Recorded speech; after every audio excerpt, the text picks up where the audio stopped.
Okay, so now we want to talk about the electric field and how it interacts with conductors. So we have a picture here of a metal sphere mounted on an insulating stand, and it's being touched by a charged plastic tube. So the plastic tube has all this negative charge on it, and it touches the metal sphere, and of course the metal sphere is a conductor, so it lets the charges move onto it. So now you have here a spot on this oh, where's my pen? You have a spot here on the metal sphere that has all the charges localized on it, like I circled right here. But of course, as we know about conductors, charges like to move in conductors. So imagine now you've got all these little charges. They're all the same charge, they're all negative, and they have the freedom to move.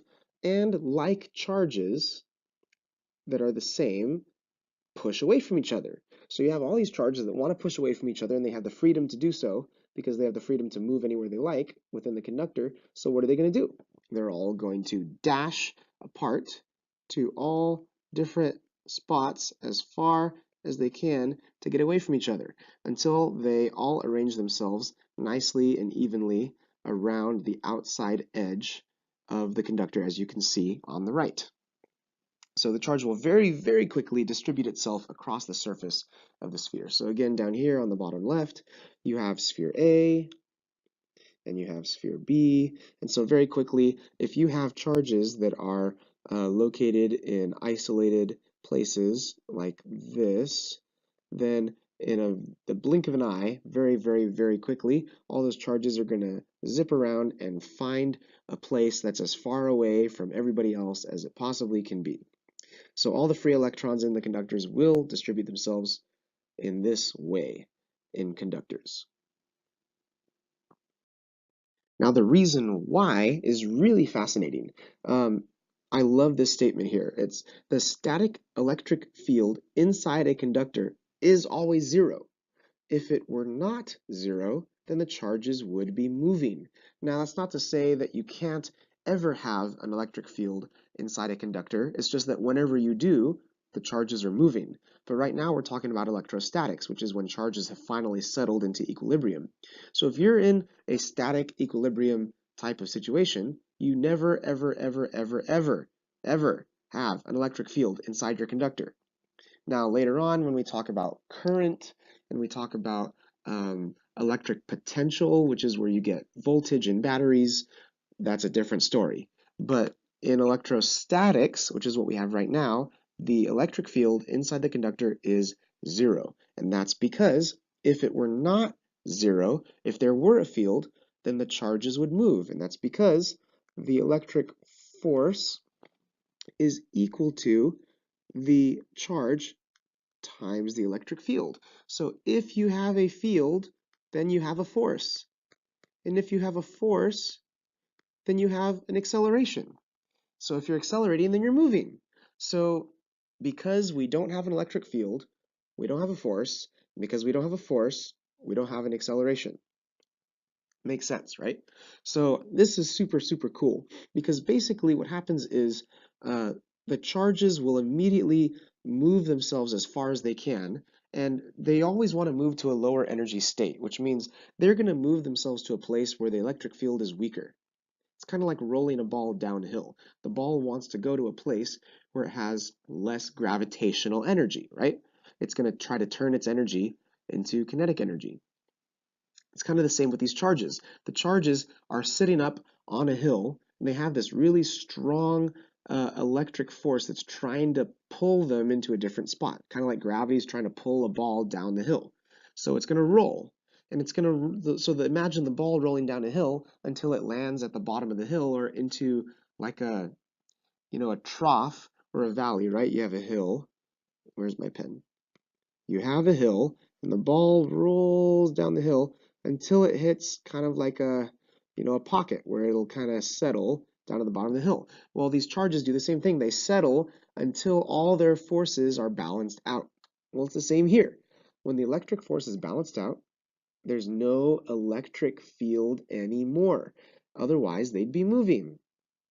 So because there's no more electric field, there's no more electric force, and there's no more motion. So this all happens in the blink of an eye. I mean, it happens so fast that you can hardly tell what's going on. So all these charges are going to immediately move from wherever they are to find a place where they can settle to get rid of that electric force so that they can just happily exist right where they are. And by doing so, they manage to create a situation where the electric field is totally canceled out. It's really, really cool. Now, what's also cool is if you have the cavity, such as you see in this picture here, if you have a cavity on the inside of a conductor, the electric field is zero inside there too, because as far as it can tell, there's no electric field on the outside. I mean, the electric field has been totally canceled out because it's sitting in a zero electric field environment, that inside cavity. So this, what it does is it basically shields the entire interior of the conductor from any outside field activity completely. And we'll talk a little bit more in a second about what that means.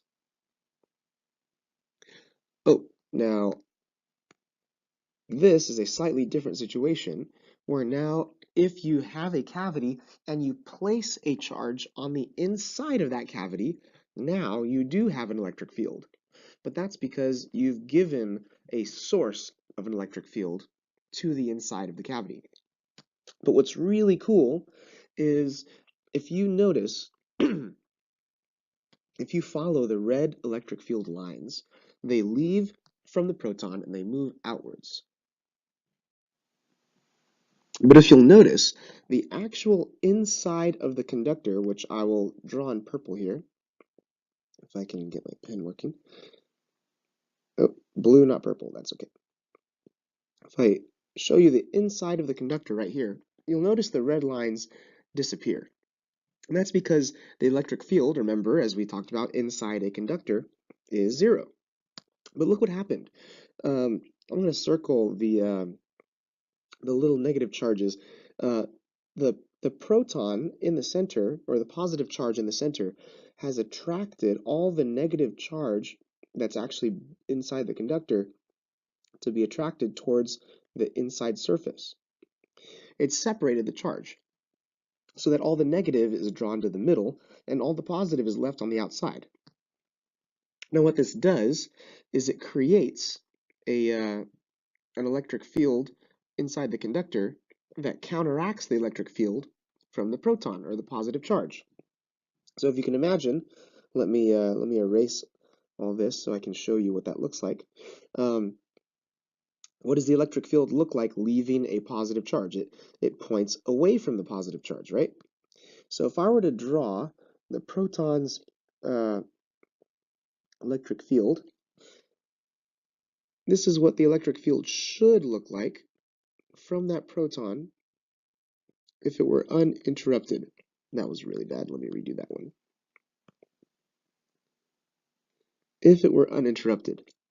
But now we have an electric field that's going from the positive to the negative. So it's going like this, from the positive to the negative. So what do we have? We have a bunch of field lines that are actually canceling each other out. We have one going out and one going in at every spot. So what happens? Basically, they all cancel each other out. Oops, eraser. They cancel each other out and they leave us with no field. And that's why the conductor is able to do this. It rearranges the charges. It rearranges the charges, and so that it produces its own electric field to cancel the electric field that's already there in order to make it so that the total electric field is just zero.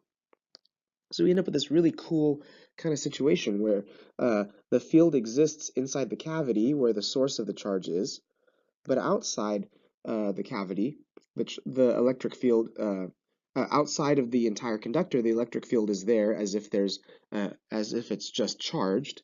But then inside the conductor itself, it's just zero. So it just becomes invisible to the electric field completely, which I think is super, super cool. Now, another property of the electric field is that the field lines must be perpendicular to the surface of the conductor. And the reason why is because if it wasn't, then the parallel component right here, the parallel component of the field would simply accelerate any charges that were on the surface. So if you can imagine here, if you have a component of the electric field that's parallel, any excess charge that's actually there on the surface is going to move. And remember, that's not actually electrostatic equilibrium. So once an object has reached electrostatic equilibrium, that means the charges are not moving anymore, which means the electric field must be perpendicular. It has to be, because if it weren't, the charges would still be moving around. So that means in electrostatics, the electric field is always totally perpendicular to the surface at every location. So here's a nice conceptual example to kind of help us understand this. Again, we were talking about how conductors provide shielding. Now, you may have heard that in a thunderstorm, one of the safest places you can be is inside your car. And that's because your car is basically a giant conducting box. It's like a metal cage. It's made out of iron. And so iron is a great conductor, of course. So what happens is the electric field is going to see this conductor and it's going to become zero inside that conductor. And if you're inside of that conductor, you're going to be shielded from any crazy electrical stuff that's going on the outside. So if you imagine here, we have a neutral, hollow metal box, that has a cavity on the inside of it, placed in between two parallel charged plates. So what does the field look like inside the box? So the first thing we want to do is let's see what the field looks like over here. So you can see that if we were to draw the field, one of the really cool features of a flat charged plate is that the field comes parallel between the positive and negative plates, and it forms these really nice lines. Now, we'll re-examine something like that later on when we talk about capacitors, which use parallel plates, and they make really nice parallel electric fields. But for now, we want to see how it interacts with this box. So you see that the positive plate on the left pulls all of the negative charges towards itself. So that's these guys right here. And then, of course, on the other side, you have all of the positive charges that are left over on the right side. So the box has separated its charge to gather in such a way that all the negative charges want to go to the left and all the positive charges want to go to the right. So what this does is the box again creates its own electric field. So if we were to leave the electric field from the plates as it was, right, this is what it would have looked like.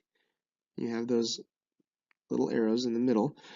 But now we have this separation of charge that the box has created for itself inside this electric field. It's moved all of its negative charges to the left, and it's moved all of its positive charges to the right. So now we have this opposing field that's going like this, in the opposite direction. So what it does is it basically cancels itself out so that there's nothing left inside this whole region. There's no more electric field. It all cancels out and leaves us with this just kind of empty gap right here where the conductor is. So the conductor just shields that whole region completely from an electric field. It's pretty awesome. So this is why, if you've ever heard of a Faraday cage, it's literally just a big metal cage. And it's really great for magicians who want to do super cool stuff like this, where they allow themselves to be inside, a crazy lightning contraption. And it allows them to not be harmed at all by the electricity that's coming down to shock them. So this is because the field inside a conductor, even a conducting shell, is always zero in electrostatics. So you got this little guy standing in the middle and he's totally shielded from the electricity that's going on around him because it just cancels out any electric field. So any lightning or whatever that is going on around him is just going to totally miss him and it's not going to affect him at all. It's super effective. So that's why if you're in a lightning storm, the best place to be inside is in your car because your car is going to shield you from the electric field that's on the outside. And that's the dangerous part to be is on the outside.